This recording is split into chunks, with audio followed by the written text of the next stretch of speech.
I bear an old name. It cannot be killed.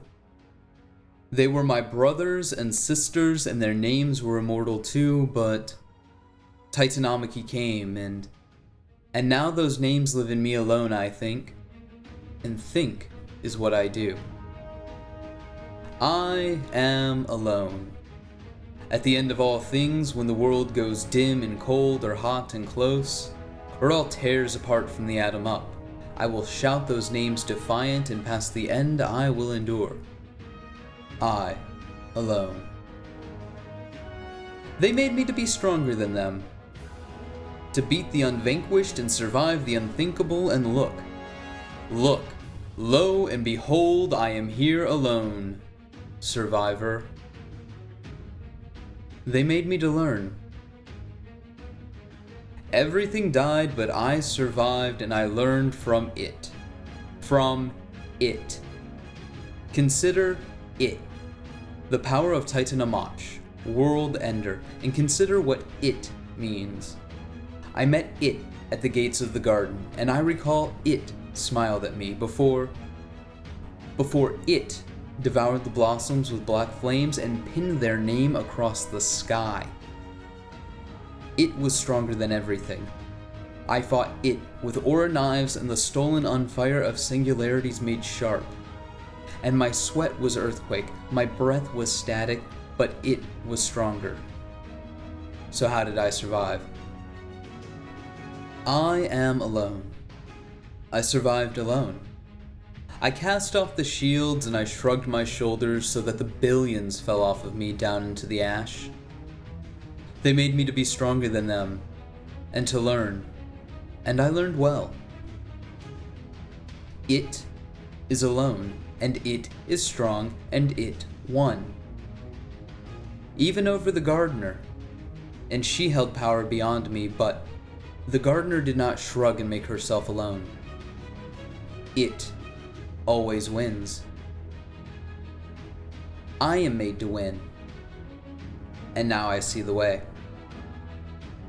In Ghost Fragment Mysteries 1, we read about Rasputin battling something the Warmind calls it. This is a tremendous final conflict at the end of the Golden Age. Rasputin describes the battle as Titanomachy, or the 10-year war between the Olympian Greek gods of mythology and their forebears, the Titans. Rasputin tells us it killed all the other Warminds. He repeats over and over and over again, I am alone.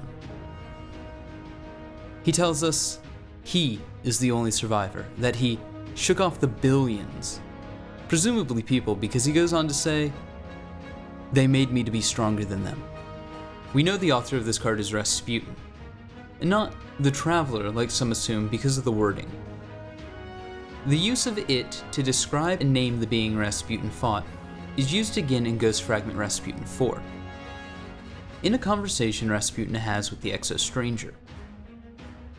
During this conversation, Rasputin tries to understand the Exo-Stranger, who she is, where she's from, what power she possesses, and how she not only travels back and forth through time, but possibly across dimensions.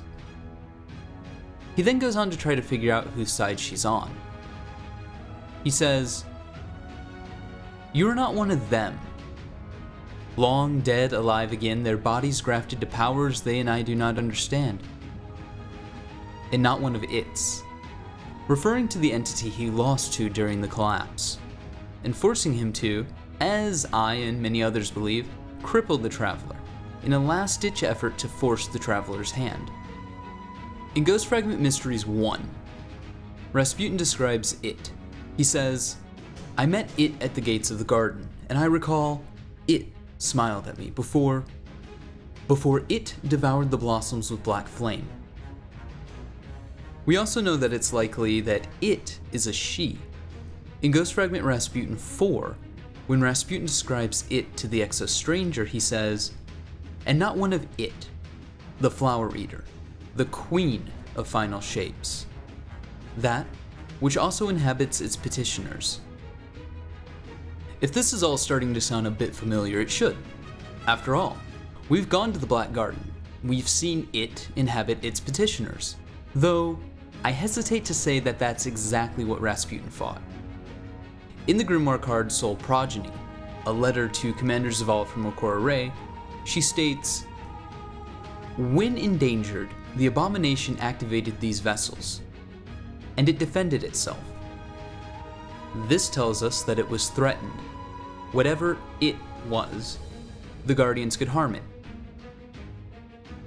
And it activated only a single vessel at a time.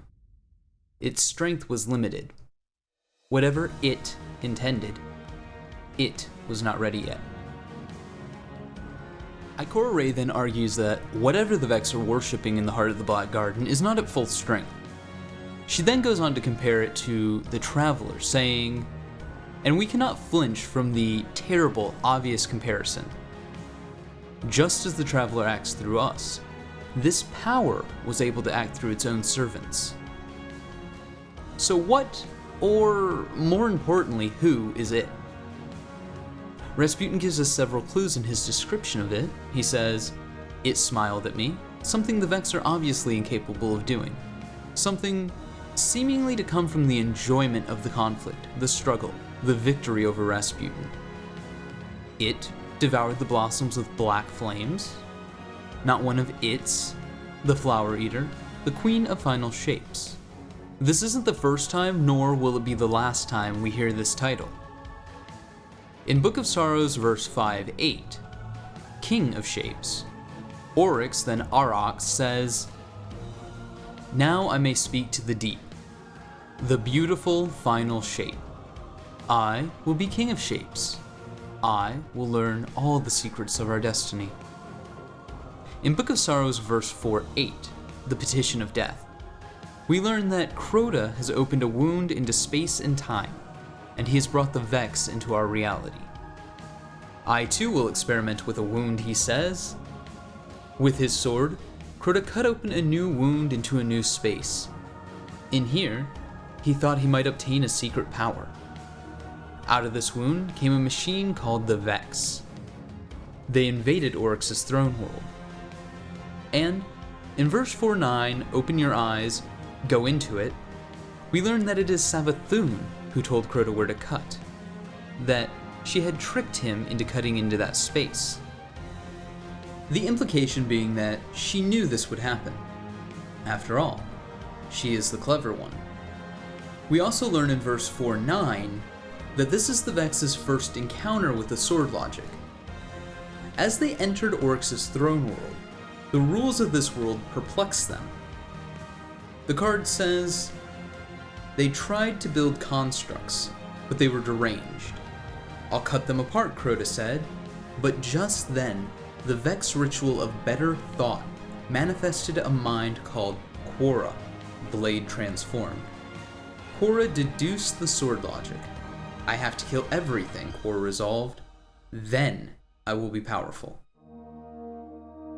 The Vex then slaughter thousands of Hive Acolyte and Thrall, establishing themselves as a power within Oryx's realm. The card then goes on to explain to us the Vex's odd religious behavior, saying, "Quora captured some of the worm larvae and began experimenting with them. Soon, Quora Blade Transform manifested religious tactics. By directing worship at the worms, Quora learned that it could alter reality with mild autopathogenic effects. Being an efficient machine, Quora manufactured a priesthood and ordered all of its subminds to believe in worship. Then, it set about abducting and killing dangerous organisms so that it could bootstrap itself to hive godhood." And in verse 4:10, "An emperor for all outcomes," we learn that Oryx studies the Vex. He's impressed. "I've met a worthy rival. They want to exist forever just as I do, but I do not understand them." He then goes on to call upon Savathûn to meet in the material world. She tells him this: "The Vex work tirelessly to understand everything, so that they can build a victory condition for every possible end state of the universe." This again shows a connection between Savathûn and the Vex. She is the one who told Crota where to cut in the Immaterium to bring the Vex into Oryx's realm, And then, when called upon by Oryx to help him understand them, she knows exactly what they want. Then, in verse 5:1, End of Failed Timelines, Korra knows it can't win against Oryx.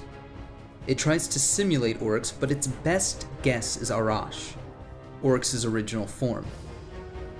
Korra then uses this simulation to try and understand Oryx. It knows it can't win this fight, but it's going to try and delay, to retrieve as much information about Oryx as possible. It plays on Oryx's sentimentality, his pride, his vanity. Korra realizes there will be a point in space and time where this data is vital, that there will be great projects undertaken in the study of this ontological power, this throne space. Oryx then makes a fistful of black fire and takes Korra. But this isn't the last time we see Korra. I have a gift for you, Oryx says at the beginning of verse 5:2, Strict Proof Eternal. It's a Vex I captured. Korra blade transformed. It made an attempt to puncture my throne. I thought you might enjoy studying it. Korra contains a Vex attempt to simulate me. It might generate others. You. Perhaps Ziva Arath? I've left some will of its own, so that it can surprise you. And the last we see of Savathûn is in verse 5:4, the Gift Mast, where, after the destruction of a race called Harmony, Savathûn says, "Siblings, listen. We must part ways a while so that we may grow different." She then flies her war moons into a black hole, and her throne becomes distant. Now, I understand and appreciate that this is a lot of lore to digest. However, it's important to not only understand what the Vex are worshipping in the heart of the Black Garden, but why. The history of the Vex, as far as we are aware, in their current iteration, is, as the cards say, bootstrapped to Hive Godhood. Now, before we continue any further, let's go ahead and bullet point what we know thus far, because that was a lot of information to just kind of throw out there, and its relevancy may not be clear. So, from the beginning. Rasputin first tells us that whatever he fought during the collapse in the Black Garden devoured the blossoms with black flames. That it is the Flower Eater, the Queen of Final Shapes. Oryx refers to himself as the King of Final Shapes, and uses black fire to devour or take things. We know Savathûn is the one who told Crota where to cut in the Immaterium, which caused the Vex to invade Oryx's throne world. We also know that Savathûn has an understanding of the Vex and what the Vex are ultimately after that Oryx does not. We know that Savathûn was given Korra blade transformed by Oryx, seemingly in a gesture of, "I know you did this."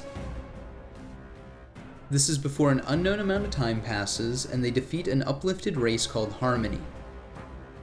Then, Savathûn goes off into a black hole, leaving lore as we know it. Or did she? For those of you still keeping track, there should be a very distinct picture of where this is going, but we're not done yet. Ikora Rey in the Taken Grimoire card states, Oryx wields this power, but Oryx did not make it. We face the same flower we met in the Black Garden.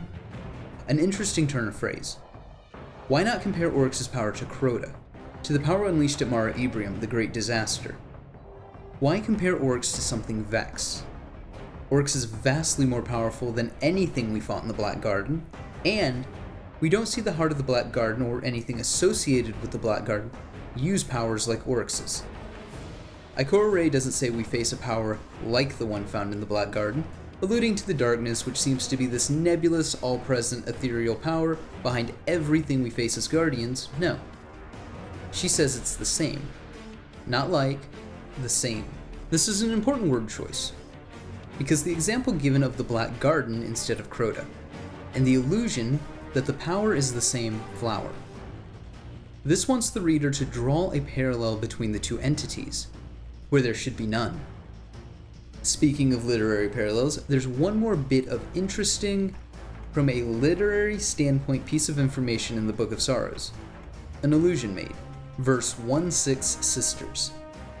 Arash, lonely navigator, we have traveled so long with only each other. I know you love to hear and speak new tongues. Come, sit in the flesh garden room. I will read you these stories I bought at Kaharn.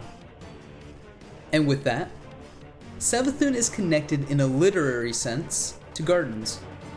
Now, I didn't include it in the initial evidence because it's tentative. A literary allusion at best, grasping at straws, some might say. But it is an illusion that makes a lot of sense. What is Savathûn's motivation? What does she want? She wants to be a mother. We're told that the Black Garden is the birthplace of the Vex, the analog to the biblical Eden from mythology.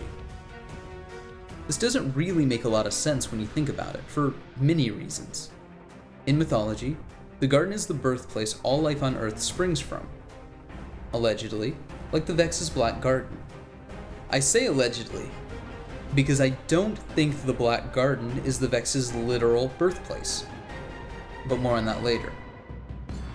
The term Black Garden is used to make us think of the parallel between it and the biblical Eden.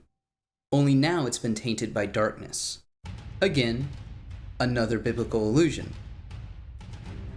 The Titan exotic ruin Wings also alludes to the tree of knowledge of good and evil, saying, "In the garden grows a tree of silver wings. The leaves are ruin, the bark disaster, and of the seeds we do not speak." But why would the Vex create an analog to something that only has relevancy to humans? Something distinctively human. And not just in Christian mythology. There are a bunch of mythological gardens I could go over. However, the most relevant would be the Garden of Hesperides in Greek mythology. The Garden of Hesperides is the sacred garden of Hera, from where the gods got their immortality. The place is also mentioned by Master Raoul. Now, Hera is married to her brother Zeus and is titled Queen of Heaven. In the Destiny mythos, we have no clue who Crota's mother is. We also know that Savathûn was in Oryx's throne world and spent time raising Oryx's daughters. Is it possible she is their mother? After all, who else would be powerful enough to give him children? To give him daughters like the Death Singer and a son like Crota? It would also explain how she was able to graffiti the Book of Sorrows. Incest between royalty and gods is very prevalent throughout history and mythology. Crota's mother is never mentioned in the Book of Sorrows, so it's not an absurd conclusion to jump to. If Savathûn is the Hive Queen, mother of Oryx's children, Oryx killing Akka could be seen as a parallel to Zeus killing Kronos. Titanamach is a theme in Destiny after all. The question then arises, why a garden? If Oryx can be seen as an analog to Zeus, and Savathûn to Hera, then is it possible that the Black Garden is, to answer Master Raoul's question, Savathûn's throne world? Could its manifestation as a garden not only be based on the Hera inspiration, but the time she spent in the garden on the Needle ship when she was a child in exile? There are a lot of themes, parallels, words, word choices, and even gameplay designs that allude to this possibility. If you look at the Black Garden and what it is, it unmistakably resembles a Hive throne world. To enter it, we must prove ourselves. If you remember, to enter the Black Garden, we must first track down and kill a Gatelord, then retrieve its eye. Prince Aldrin then tells us that we've damaged the eye and that it's useless, but still gives us the location to the Black Garden. We then go and charge the Gatelord's eye and enter the Black Garden. However, the eye doesn't seem to be required to enter the garden. I hope this works.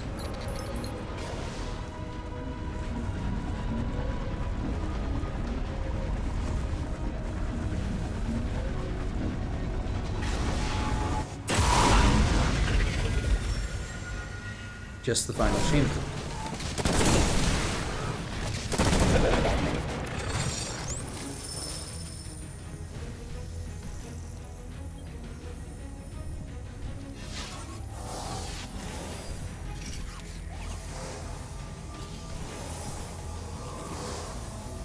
All we need is permission to enter, as a gate owner.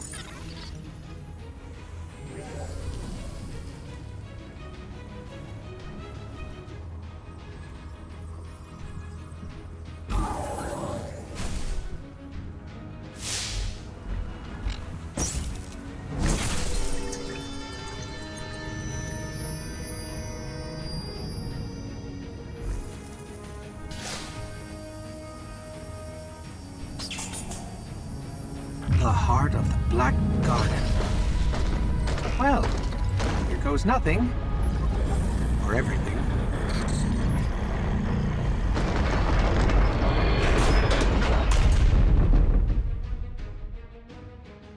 What if the eye didn't matter? What if we earned our way into the Black Garden through the rite of slaughter?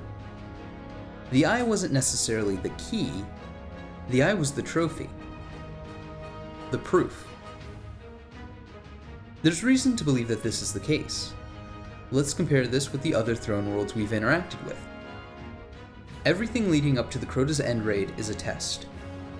One in which we decimate anything and everything Crota sends to Earth. His eyes, his fist, his heart, his swords, his will, his soul. When we go to the moon, and we jump into the pit, we navigate our way through a maze, killing hundreds of thrall, knights, and ogres. A bridge forms, a gate opens. We then enter Crota's throne world, because we have earned entry through the rite of slaughter. To enter Oryx's realm, we must do essentially the same thing we did to enter the Black Garden. Retrieve a trophy earned by rite of slaughter, charge it, and present it. Having the soul of Crota, or a part of it, allows us to enter Oryx's final chamber during the campaign of Taken King. Like the Gate Lord's Eye allowed us entrance into the Heart of Darkness's chamber, the two events are nearly identical. The only difference is one is Hive, the other is Vex. To quote a certain warlock, in these things, there is always symmetry. Upon entering the Black Garden, we're told that it exists outside of time and space.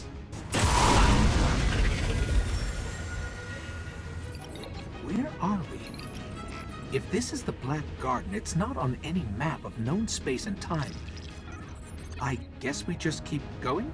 Again, a feature of the other Ascended Realms. When we kill the owner of the Ascended Realm, either the Heart of Darkness, Crota, or Oryx, the Throne World continues to exist. However, it has now been tethered to reality. So, I will ask again, could the Black Garden be Savathûn's Throne World? There's one more thread I'd like to travel down before I reach my conclusion. I was originally hesitant to include it, but no good Black Garden theory is complete without trying to understand the visions of Pajari. Given who Savathûn is, what she does, and how she's portrayed as cunning, insidious, and a trickster, what happens to Pajari in his visions makes a lot more sense. Let me explain. The Legend Black Garden card tells the story of Pajari. In it, Pajari says, "I'm Punjari. These are the visions I've had of the Black Garden."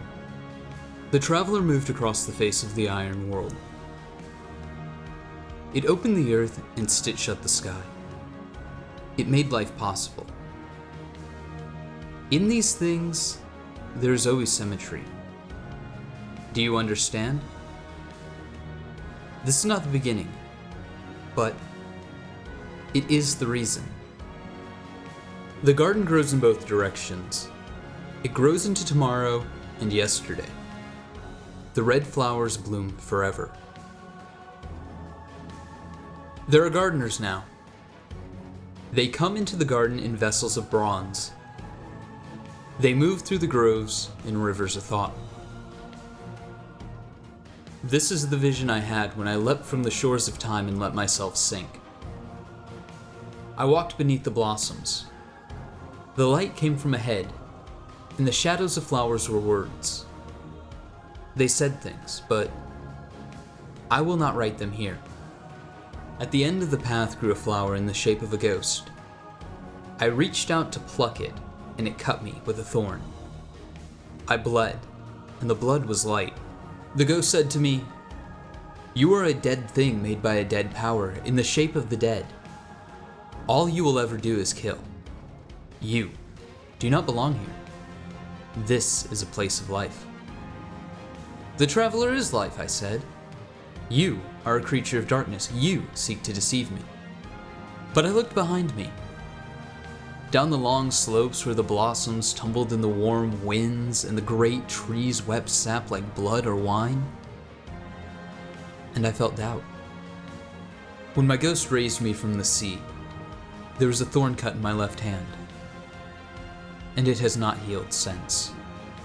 Pajari tells us that the creature in the Black Garden places the seeds of doubt in his mind, echoing something Oryx says in verse 5-6, Aeta.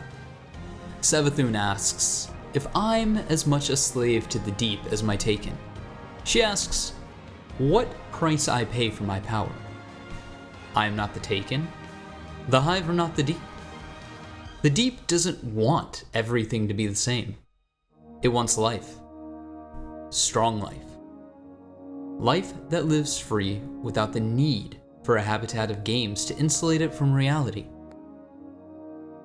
When I make my taken, I make them closer to perfect.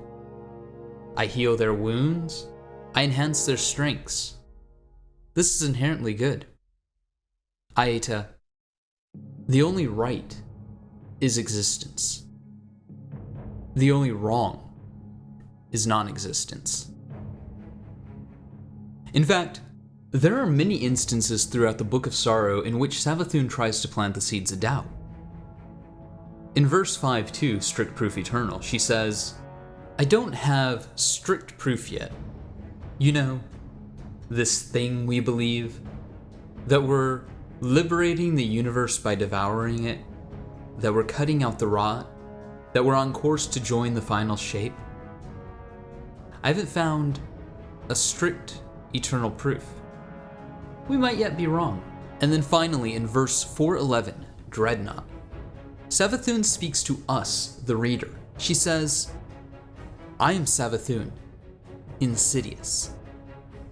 I graffitied this notice for you. These books are full of lies." By default, Savathûn is a trickster. She uses her words to sow the seeds of doubt. In the Darkness Grimoire card, we are told about the collapse. One of the many theories is the Pajari position, which describes the darkness as a force with both physical and moral presence, an actualization of evil. Pajari art depicts the darkness as a great storm, or a change in conduct, a corruption that emerged from within and poisoned the Golden Age. What Pajari sees, what he is told in the Black Garden, it doesn't make a lot of sense, contextually speaking. Ikora tells us, the power Oryx wields is the same flower that we find in the Black Garden. The ghost flower tells Pajari, "You are a dead thing, made by a dead power in the shape of the dead. All you will ever do is kill." This is absolutely true. In the context of the game, as players, we are an army of the chosen undead, created by a dead god. The only interaction we have with the game is killing things. We kill Hive, we kill Fallen, we kill Vex, we kill Cabal, we kill one another. This is absolutely true, and Pajari knows it. This is why he feels doubt. He's then told, "You do not belong here. This is a place of life." Which again, is not an outright lie. The Black Garden is supposedly the birthplace of the Vex. The darkness, the deep, according to Oryx, wants life, strong life. Life that lives free without the need for a habitat of games to insulate it from reality. The lie here is the assertion Pajari jumps to because the way the information is given to him. "You are a dead thing from a dead god. All you will ever do is kill." This is juxtaposed against the peaceful garden where the Vex are birthed. Pajari is then put into a position by his enemy to defend himself and his beliefs, on an ideological level, to answer for the perceived crime of simply existing. Pajari doesn't fall for this, of course, but the seeds of doubt are still sown. Roses, thorns, and doubt. Doubt in oneself, doubt in the light, doubt in the traveler. These all seem to be a reoccurring theme throughout Destiny. Thorns often bring with them a realization, a change in perspective. Now, I'm not going to say that Pajari is dredging Yor. In fact, we know he's not. What I will say is what Pajari said. In these things, there is always symmetry. The physical thorn brought Yor an understanding of what he wasn't, where the metaphorical thorn brought Pajari an understanding of what he was. What I find ultimately fascinating about the Yor Pajari revelation is how, once again, something Hive mirrors something Vex. The nobleman has his pride, his prize, his rose. This rose ultimately corrupts him with a revelation of what he's not, wherein the rose in Pajari's vision corrupts him, or attempts to corrupt him, with a revelation of what he is. It's an interesting parallel nonetheless. The reason it's interesting, and the reason I think it's a possible clue to the identity of it, is because it shows a pattern of behavior, not just in the characters, not just in the reoccurring patterns within the Destiny universe, but within the motifs and literary devices the writers have chosen to employ. After all, Bungie games tend to be very cyclical in nature. We also can't entirely ignore the first mention of Thorn. Now, this is highly speculative because we are unaware of how Destiny's loot system worked at the time. Whether things dropped at random as if one was using a 3 of coins, or if it was static loot, like with Atheon. What we do know is, Thorn was originally described as being some of the loot in Charlemagne's vault, a chamber in the Dust Palace that does not appear in the final version of the game. The Dust Palace is on Mars, for those of you keeping track. Mars is also home of the Black Garden. Interesting, because roses growing in barren wastelands is also a literary motif. The Grimoire card Soul Divisive tells us this.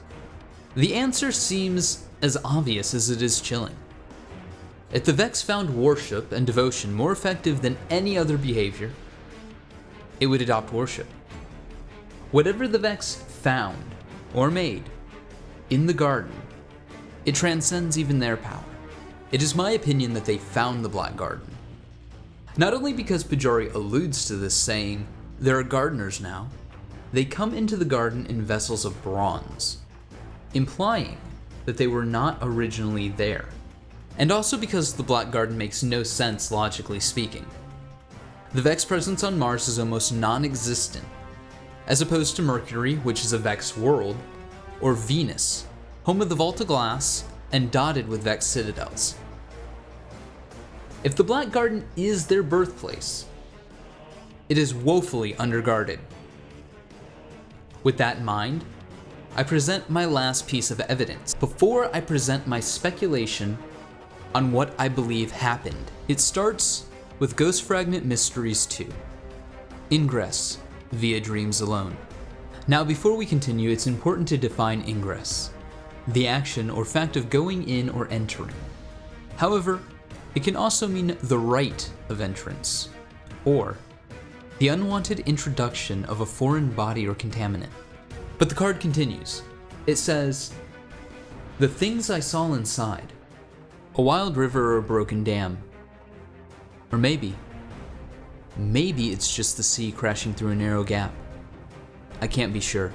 Waves slam through the gap, and where they hit the stone, they throw up pillars of spray that pierce the mist and crash down in thunder. There's a giant in the cataract, trying to wade against the current, and I can tell it wants to reach the lever and pull the lever, which will seal off the flow. Or maybe give it the sword? But the torrent throws it back, so it just keeps its head down and tries to push on. I can't see its face, but it breathes out white smoke. I feel for it hard.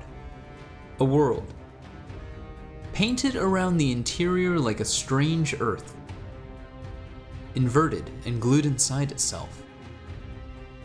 But I don't believe this one. It's too much like a metaphor. A switchboard or a train station. Empty, dead, waiting. The tunnels branch off into infinity. I stare down one for a long time, and I see a pale worm move in hungry coils around itself. I think this one's the most likely, although I might have brought the worm. An egg. But I'm not sure if the broth inside is still warm, or if it's gone to rot, or if the warmth comes from the struggle of a tiny winged zygote, or the bleed of a wound, or the thought of something thinking really hard. A star, I think. We count on stars as steady friends because they always rise and they always shine, but a star is a delicate truce. An explosion caught by its own mass so that it can't erupt or can't collapse. Thus, I imagine the state of the machine might be. But one force or another has gone awry, and now it rests here, snuffed and broken, waiting for the two rival forms of ruin to be set in balance again. At the end of Book of Sorrow, verse 5-4, the gift mast, Savathûn flies her war moon into a black hole. What I believe is being described in the first paragraph is the utter annihilation of Savathûn, her moons, her fleet, and her army upon entering the black hole. We also see the use of the word "it" to name or describe the entity battling the waterfall. The card then goes on to describe the Black Garden, a world painted around the interior like a strange earth, inverted and glued inside itself. Our unknown author goes on to describe the tunnels under Mars, a switchboard or a train station, empty, dead, waiting. The tunnels branch off into infinity. The tunnels under Mars lead to the Black Garden, and the Black Garden, as we are told, stretches on into tomorrow and yesterday. And when our author stares down one of these tunnels, what do they find? A pale worm, moving in hungry coils around itself. The card then goes on to describe an egg. I'm not sure if the broth inside is still warm or if it's gone to rot. The egg is likely the traveler. My thoughts are, the first half of the card are visions of the darkness, and the second half is of the light. This conclusion is further implied by the end of the card saying, waiting for the two rival forms of ruin to be set in balance again. We, the reader, are given the description of the two rival forms of ruin, and then we are told what happened. At this point, I think it's safe to assume, for the sake of argument, that the heart of the Black Garden is, or was at one point, Savathûn, and the Black Garden itself is her throne world. If this is the case, like a fair amount of evidence points to, what happened? I'll go back to Ruin Wings, which tells us, in the garden grows a tree of silver wings. The leaves are ruin, the bark disaster, and of the seeds, we do not speak. An interesting metaphor, and I think it explains adequately what happened. At the beginning of Destiny, we see the Traveler on Mars. Pajari tells us, the Traveler moved across the face of the Iron World. It opened the earth and stitched shut the sky. Our unknown author describes a world painted around the interior like a strange earth inverted and glued inside itself. This is obviously the Black Garden being placed inside Mars. At some point, Savathûn goes into a black hole, and the Traveler finds what is spat out, the remains of one of its mortal enemies. But the Traveler doesn't kill it. This falls in line with everything we know about the Traveler's behavior, until the collapse, when the Traveler was forced to defend itself by Rasputin.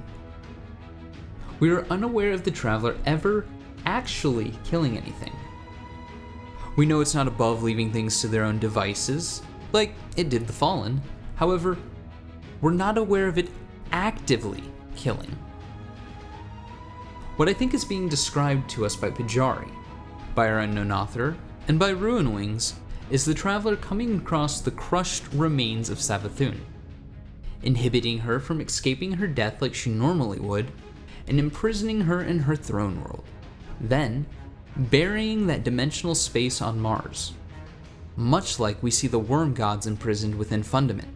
This, ironically enough, is the Traveler planting the seeds of its own ruin. Savathûn is, after all, self-described as being insidious, meaning proceeding in a gradual, subtle way, but with harmful effects. And Pajari supposes that the darkness is a force with both physical and moral presence, an actualization of evil. Pajari art depicts the darkness as a great storm, or a change in conduct, a corruption that emerged from within and poisoned the Golden Age. So, the Traveler buried Savathûn on Mars, and we really don't know what happened after that. Like many things about the Golden Age and the collapse, the explanation may be lost to history. We can use context clues, literary devices, the meanings of words, phrases, gameplay mechanics, and assume that Savathûn was imprisoned within Mars. Her influence, her nature, the nature of her worm, radiated from within the Iron World and contaminated the Golden Age. Remember, Clovis Bray is based on Mars. At first glance, Clovis Bray is portrayed as being this amazing corporation behind some of the greatest achievements of the Golden Age. However, later we learn via Owl Sector and many different Siva Grimoire cards that they conducted experiments that led to high human casualties. Not only do we have the Siva Project, but we have the Sisyphus Project. Sisyphus in Greek mythology was the king of Euphraea. He was punished for his self-aggrandizing craftiness and deceitfulness by being forced to roll an immense boulder uphill, only to watch it come back and hit him, repeating this action for eternity. I find it's always interesting to go back and look at the mythology behind things. Like Shakespeare said, what is in a name? Well, in this case, a lot. Sisyphus was the killer of travelers and guests. He was punished for his self-aggrandizing craftiness and deceitfulness, imprisoned, and kept within a perpetual state of neither living nor dying. Could Project Sisyphus be named thus because the state Savathûn was in? Could Clovis Bray's tampering with a power that he did not understand cause Savathûn's power and influence to leak out from the Black Garden? Could Clovis Bray have caused the collapse? We know very little about Mars, particularly during the Golden Age, and even less about Clovis Bray. We do know that Clovis Bray's laboratories are a hop, skip, and a jump away from both entrances to the Black Garden. In fact, the Mars train station that many of the people would have taken to go to work drives right through where the Black Garden is. Is it possible that darkness radiating from the Black Garden and its dark heart influenced these people and their actions? Is it possible that Project Sisyphus tampered with something that it shouldn't have and unleashed this power onto people? We don't know. But if I had to hedge my bets, I would say it's likely. It's far too coincidental that the entrance of the Black Garden and Clovis Bray's Mars headquarters are in the same area. So be it by sheer force of will, unconscious contamination, or Clovis Bray's meddling, Savathûn's will radiated from Mars and corrupted the Golden Age. Eventually, be it by knowing what to look for, or by the remains of Quora Blade transformed, the Vex uncovered this darkness and sought to use it as their own.